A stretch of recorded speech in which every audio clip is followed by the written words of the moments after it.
থেকে চাচ্ছেন তাদেরকে আমরা হ্যান্ড ওভার দিব না। আমাদের কোনো ভবন আমরা হ্যান্ড ওভার দিব না। প্রয়োজন মতো এখানে রক্ত দিব, কিন্তু কোনো ভবন আমরা হ্যান্ড ওভার দিব না। এবং আপনারা যারা এত পরিশ্রম করে এই ভবনগুলা আপনারা সেবা দিচ্ছেন, যদি আপনাদের নিশ্চয়তা না দেয় তাহলে ওইখানে এত অনশন করবেন প্রয়োজন হবে।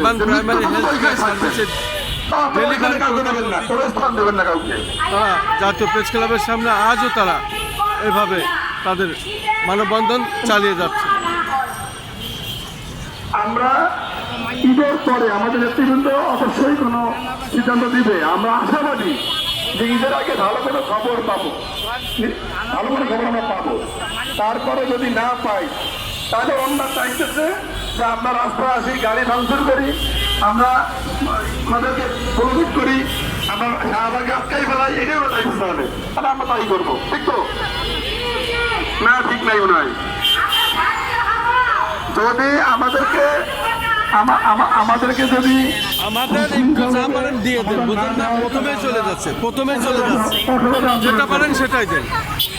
আমাদের যে ভবনগুলো আছে এই ভবনগুলো থেকে হাইলাইটই যাচ্ছে। আমাদের